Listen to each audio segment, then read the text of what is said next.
फजर का वक्त मांगने का है, तो सारी रात तो गुजर गई गेमें खेलते, टीवी देखते, और जो लेने का वक्त था तू सो गया, तो कैसे आएगा तेरे पास?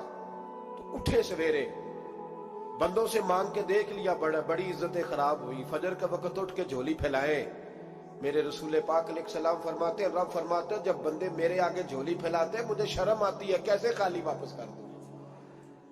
तो उसके सामने झोली फैलाएं सवेरे उठ के, रिस्क में बरकत होगी। और फिर एक और बात, पांचवी बात, रिस्क में तंगी उस वक्त होती है जब हम माल गलत जगह पे खर्च करते हैं। अल्लाह माल देता है अपने फजल से, और जब हम उसे जाया करें, मिसाल देता हूं, मेरे पास एक शख्स ने आके कहा, हजरत जी बच्ची की शादी है, या मेरा घर में कोई बीमार है, या बड़ी आजमाइश है, 10,000 की जरूरत है, मैंने थमा दिया उसको। फिर मुझे बाद में पता चला कि ओहो, वो तो अय्याशी कर रहा है पैसों से, वो तो चला गया कहीं घूमने और फलां होटल में, महंगे होटल में बैठ के खाना खा लिया, तो मेरे दिल पे क्या गुजरेगी उस शख्स के बारे में? बिला मिसाल और बिला तशबीह समझाने के लिए अल्लाह ने माल दिया फजल से, और अगर अय्याशियों में लगा दिया।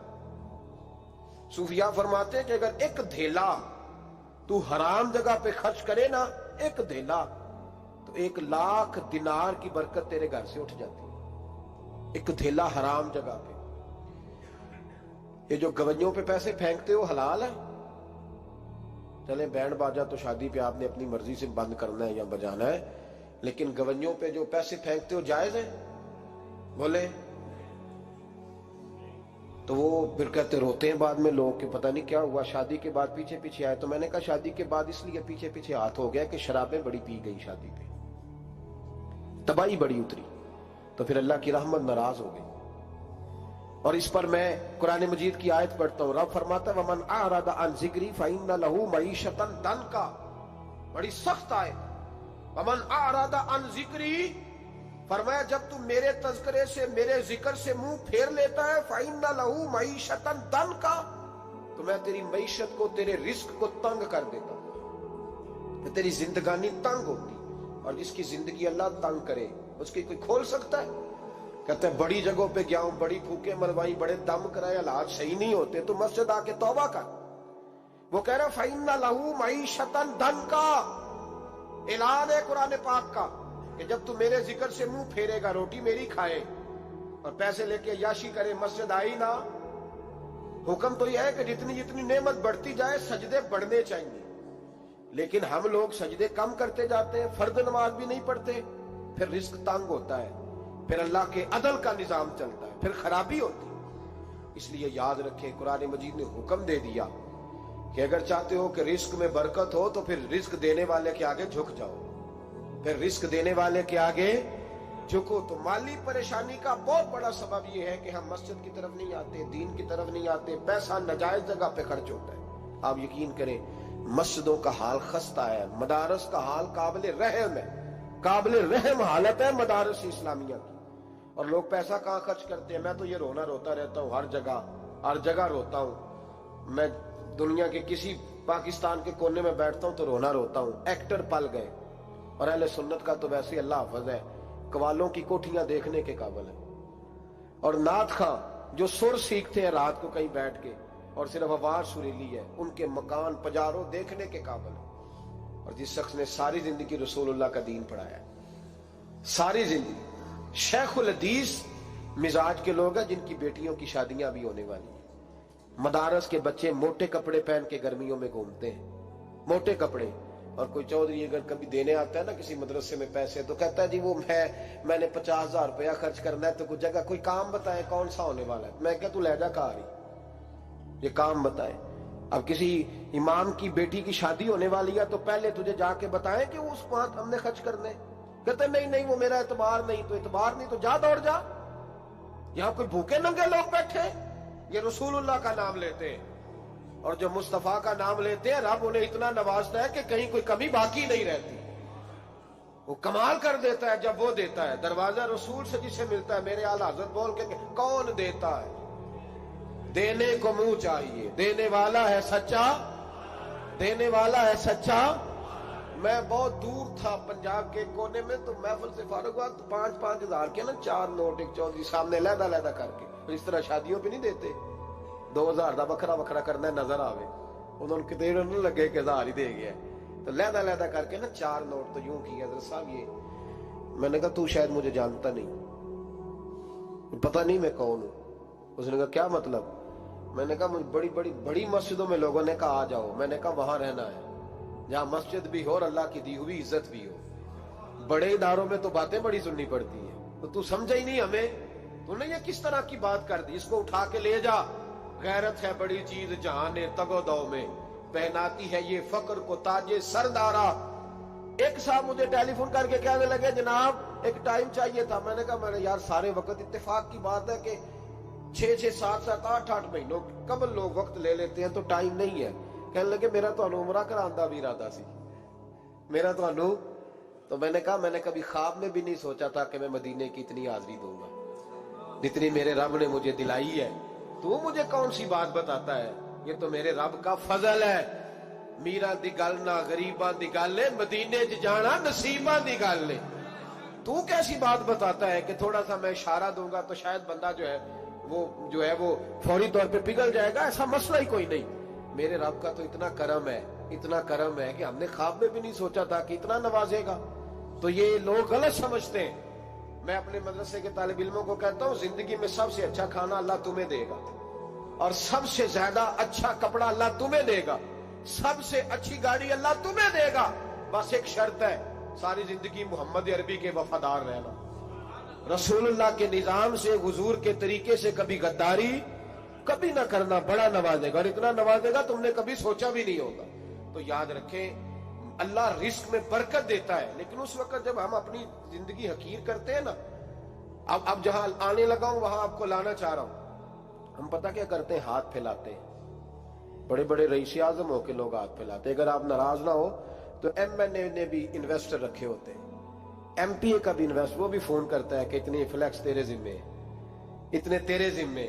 ये मत समझे कि मांगने वाला छोटा तबका है। यहाँ बड़े बड़े लोग हैं। यहाँ तो पुलिस अफसर भी दुकान पे आ जाए तो दुकानदार परेशान होता है कि ये मुफ्त हो रहा है, ये पैसे नहीं देगा। तो यहाँ मांगने के स्टाइल बड़े बड़े निराले, बड़े बड़े लोग हैं। नाराज ना होइएगा, सबकी बात नहीं कर रहा, लेकिन इल्ला माशाअल्लाह अक्सर की बात कर रहा हूं। अब मेरे नबी पाक सल्लल्लाहु अलैहि वसल्लम ने दर्श दिया, फरमाया जिंदगी में हाथ ना फैलाना कभी भी, जिंदगी में कभी भी हाथ। माली परेशानी का हल बताया। मेरे हबीब फरमाने लगे यूं ना करना, वरना फिर दोबारा सारी जिंदगी इस तरह नहीं हो सकेगा। फरमाया अपनी गुर्बतें छुपा के रख।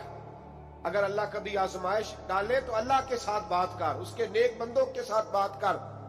कभी भी यूं ना करना, वरना सारी जिंदगी फिर तू मांगता ही रहेगा। तो या रसूलुल्लाह क्या करे? फरमाया तू देने का इरादा कर, अल्लाह भी तुझे माला माल फरमा देगा। तो जिसने हाथ फैलाया हुआ है ना, इसनाद खान ने भी, मौलवी ने भी, एमएनए ने भी, एमपीए ने भी, और वजीर ने भी, और मुशीर ने भी, और क्या बताएं कहां तक। हमारा तो वजीर आजम किसी मुल्क चला जाए तो अगला मुल्क परेशान हो जाता है कि शायद कुछ लेने आया है। जिनको आज यौम पाकिस्तान है, पाकिस्तान मांगने के लिए नहीं बना था, ये देने के लिए बना था। ये तो देने के लिए बना था। ये तो वो सल्तनत बनाई गई थी जो दरवेशों ने कायम कर दी, और इस मुल्क को भिखारी बना दिया है। लेकिन हम फिर भी मायूस नहीं। ये मिट्टी बड़ी हसीन है, इंशाअल्लाह ताला यहां से ऐसे फूल खिलेंगे कि सारी दुनिया को खुशबू जाएगी। इस धरती से इंशाअल्लाह ताला ऐसे दरख्त उगेंगे कि सारा जमाना साए में बैठेगा। मैं दूर नहीं निकलना चाहता। तो एक रिस्क की तंगी का मामला यह है कि हम मांगते हैं। कुछ लोग इसलिए भी किसी से सवाल कर लेते हैं कि कोई कहे ना अमीर बड़ा है। सवाल शादी का मौका आता है तो 2-4 दोस्तों को फोन कर लेते हैं, फिर रिश्तेदारों को बताते फिरते हैं कि मैंने तो कर्जा पकड़ के निकाह किया, कर्जा पकड़ के रजिस्ट्री कराई है, ताकि लोग। तो जब तू एक दफा मांग लेता फिर सारी जिंदगी तेरी माली मुश्किलात हल नहीं होती। एक वजह यह है। अब आइए इन परेशानियों के कुछ रूहानी इलाज हैं। 2-1 बातें अर्ज करूं। सूरह तलाक 2-3 नंबर आयत की घर जाके तिलावत करें। रब करीम ने फरमाया वमन यत्तकिल्लाह यजअल लहु मखरजा। फरमाया जब तू अल्लाह से डरेगा तो अल्लाह हर मुश्किल से निकलने का तुझे रास्ता अता फरमा देगा। और क्या खूबसूरत अंदाज है कुरान मजीद का, और हमने इसका लाखों बार तजर्बा किया, 20 और सैकड़ों बार ये चीज जाती तौर पर प्रैक्टिकल से गुजरी। अल्लाह ने फरमाया हर मुश्किल से निकलने का रास्ता भी देगा, वयरज़ुक़हु मिन हैसु ला यहतसिब, اور اللہ تجھے وہاں سے رزق دے گا کہ تو نے کبھی سوچا بھی نہیں ہوگا. وَيَرْزُقْهُ مِنْ حَيْثُ لَا يَحْتَسِبُ سے دے گا کہ تو نے کبھی سوچا بھی. ایک صحابی تھے حضرت عوف بن مالک رضی اللہ تعالیٰ، کہتے میرا بچہ کافروں نے قید کر لیا، گھر میں غربت پہلے بڑی زیادہ تھی، میں دروازہ رسول پہ آیا، حضور اب کیا کروں؟ تو کہتے ہیں نبی پاک نے فرمایا بھروسہ اللہ کی ذات پہ کر، توکل اللہ کی ذات پہ کر، اور گھر جا کے تسبیح لے کے میاں بیوی بیٹھ جاؤ اور پڑھو لا حول ولا قوت الا باللہ العلی العظیم، جاؤ پڑھو جا کے. کہتے میں گھر بیٹھا ابھی چند تسبیحاں پڑھی تھی کہ دروازے پہ دستک ہوئی، دروازہ کھولا تو میرا بیٹا دروازے پہ کھڑا تھا، پلٹ کے دیکھا تو 400 بکریاں بھی لایا تھا. اور میں نے کہا بیٹا یہ کیسے آ گئی؟ کہنے لگے ابا جی مجھے ایک حویلی میں کافروں نے قید کیا ہوا تھا، میں بڑا پریشان تھا، لیکن ابھی تھوڑا دیر پہلے پتہ نہیں کیا ہوا، میں نے یوں ہاتھ لایا تو رسیاں کھل گئی، باہر نکلا ہوں تو 2-3 بندوں پہ نیند کا ایسا غلبہ تھا کہ بے ہوش ہو کے گرے ہوئے تھے. 400 بکریاں بھی تھی، میں نے دروازہ کھولا، بکریاں میرے ساتھ دوڑنے لگ گئی ہیں، تو میں 400 بکری بھی لے آیا ہوں، پلٹ پلٹ کے دیکھتا رہا ہوں، پر میلوں کا سفر ہوا وہ آئے ہی نہیں. تو والد کہنے لگے بیٹا چلو پہلے مصطفیٰ کریم سے جا کے پوچھ لیں، دیکھیں کیسے مالی مسئلے حل ہوتے ہیں. حضور سے جا کے پوچھیں کہ ہمارے لیے جائز بھی ہے کہ نہیں. کہتے ہیں دروازہ رسول پہ جا کے ہم کھڑے ہوئے تھے کہ نبی پاک نے فرمایا دیکھا رب کریم کا فضل، دیکھا، فرمایا تیرا بیٹا بھی آ گیا، تیری غربت کا بھی حل ہو گیا ہے، یہ کافر کا مال ہے، اسے مال غنیمت سمجھ کے استعمال کر، تیرا ہی ہے. تو لا حول ولا قوت الا باللہ العلی العظیم پڑھیں تو رزق میں پڑھیں گے انشاءاللہ، بول کے بتائیے پڑھیں گے انشاءاللہ تعالی. لیکن سنی قوم تویز پہ لگ گئی ہے، کہتے ہیں وظیفہ پڑھنا پڑتا ہے، آپ لکھ کے دیں گلے میں ڈالنے کے لیے تاکہ وہ ڈالتا جاؤں اور میرے اوپر پیسوں کی بارش ہوتی جائے. وظیفہ پڑھیں، وظیفہ پڑھیں. سنیں ایک اور وظیفہ سنیں، امام قرطبی نے تفسیر قرطبی میں لکھا رزق کی برکت کا وظیفہ. امام قرطبی نے لکھا ہے حضرت انس بن مالک رضی اللہ تعالیٰ عنہ کہتے ہیں ایک شخص حضور کی بارگاہ میں آیا، کہا یا رسول اللہ صلی اللہ علیہ وسلم غربت بڑی ہے، بڑا دکھی ہوں، بڑا پریشان ہوں. تو حضور نے وظیفہ بتایا، فرمایا جب بھی گھر جاؤ نا گھر والوں کو سلام کہنی ہے، السلام علیکم. یعنی کب کہنی ہے؟ جب بھی جاؤ. کب کہنی ہے؟ یعنی گھر سے نکلے ماچس لینے کے لیے، واپس آ کے کہنا السلام علیکم. پھر گھر والوں نے کہا ہو یاد نہیں رہا تھا، وہ تو چینی بھی ختم ہو گئی ہے. پھر گئے چینی لینے تو واپس آ کے پھر السلام علیکم. انہوں نے کہا خو ناراض نہ ہوئیے گا، پتی بھی نہیں چائے کی. اب واپس گئے تو پھر واپس آ کے کیا کہنا ہے؟ تو نبی پاک صلی اللہ علیہ وسلم نے فرمایا جب بھی گھر جا السلام علیکم کہے اور 3 دفعہ سورۃ اخلاص پڑھ دے. اور سورت بھی وہ بتائی جو سب کو آتی ہے، قل هو اللہ احد اللہ الصمد لم یلد ولم یولد ولم یکن لہ کفوا احد. 3 دفعہ یہ پڑھ دے. صحابی بڑے سیانے تھے، بڑے مسئلے حل کرتے تھے ہمارے، فٹافٹ بول پڑے وہ صحابی. کہنے لگے حضور میری تو چھوٹی سی فیملی ہے، کئی دفعہ بچے گھر نہیں ہوتے، ننیال گئے ہوتے ہیں، تو پھر کیا کروں؟ حضور نے فرمایا جب گھر میں کوئی نہ ہو تو اپنے نبی پہ درود و سلام پڑھ دینا، تیرے نبی کا کرم تو تیرے گھر میں ہوگا نا. حضرت انس بن مالک رضی اللہ تعالیٰ عنہ فرماتے ہیں کہ ہم انتظار میں تھے کہ بندہ واپس آئے اور رزلٹ بتائے. کہتے ہیں وہ کچھ دنوں کے بعد واپس آئے تو عجیب بات کی انہوں نے. ہمسایوں سے کئی دفعہ بندے کی نہیں نا اتنی بنتی، اور کئی دفعہ لگتا ہے کہ میرا ہاتھ اوپر ہی رہے، یہ کہیں مجھ سے تگڑے نہ ہو جائے. کہتے ہیں وہ آئے تو نبی پاک صلی اللہ علیہ وسلم نے کہا کیا حال ہے تیرا؟ تو عرض کرنے لگے یا رسول اللہ صلی اللہ علیہ وسلم وظیفہ تو میں نے اپنے لیے پوچھا تھا اور میرے تو ہمسائے بھی امیر ہو گئے. حضور وہ تو میں نے اپنے لیے پوچھا تھا اور میرے دائیں بائیں والے لوگوں کو بڑی برکت ہوئی ہے. تو میرے محبوب مسکرانے لگے. حضور فرمانے لگے گویا برکتیں تیرے گھر میں جب برسی ہیں تو چھن چھن کے ان کا فیض اللہ نے تیرے ہمسایوں کو بھی عطا فرمایا. مشکل تو نہیں وظیفہ؟ کیا کرنا ہے؟ نہیں تو نہیں آکھنا مشکل لگتا مجھے. تسی کر دینا سلام لو، تسی کہنا بندے اسی ہیں سلام اسی لویے، تسی لو جاؤ کے دوبارہ. گھر جا کے کیا کرنا ہے؟ چلے کچھ نہ کچھ 55% بولے ہی ہیں ماشاءاللہ. کیا کریں گے؟ السلام، اور پھر کیا پڑھنا ہے؟ سبحان اللہ.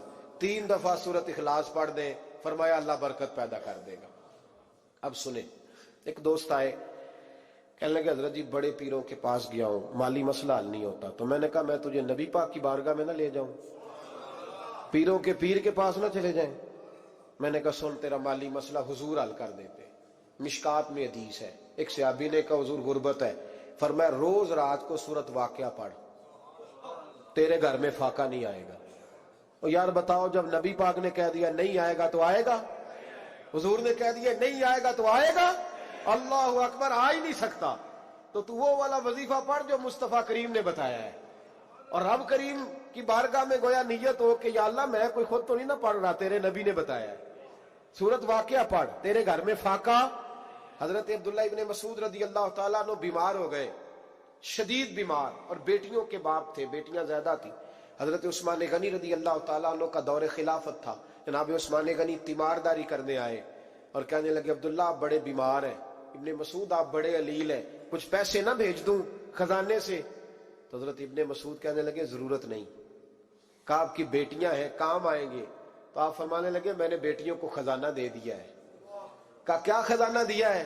کہنے لگے میں نے اپنی بیٹیوں کو پابند کر لیا ہے, وہ رات کو روز سوتے وقت سورت واقعہ پڑھ کے سوتی ہے. تو نبی پاک نے کہا فاقہ نہیں آ سکتا, تو لہذا میری بیٹیوں پہ کبھی فاقہ نہیں آ سکتا. تو روز یہ تو کہتے ہو داماد جی سے کہ بھئی آپ مہربانی کرو, کو خرچہ بڑھاؤ, بچی بڑی پریشان ہے, تو بچی کو بھی ایک خزانہ دے دو, اس کو بیٹے روز رات کو سورت واقعہ پڑھا کر. رات سورت واقعہ پڑھے, صبح سورہ ملک پڑھے, دن کے وقت سورت بقرہ پڑھے. میرے نبی پاک صلی اللہ علیہ وسلم نے فرمایا جس گھر میں سورت بقرہ پڑھی جائے, جن تو کیا شیطان بھی دوڑ جاتا ہے. تو کوئی جادو اثر کر سکتا ہے؟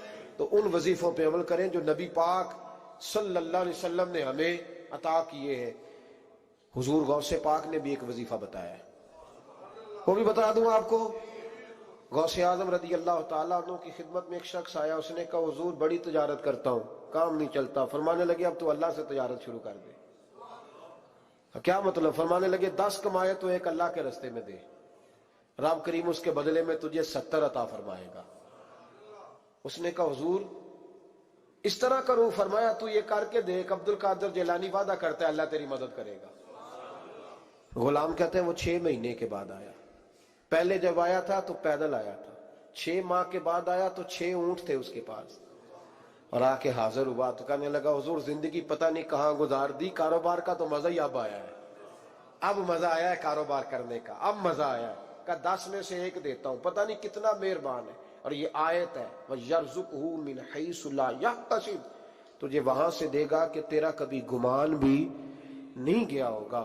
روحانی معاملات کو بھی ضرور شامل حال رکھیں, اور مال مانگے اس سے جو بے حساب دیتا ہے, دنیا داروں سے نہیں مانگے, اس سے مانگیں جو دیتا ہے تو پھر بے حساب ہی دیتا ہے. دعا کرتا ہوں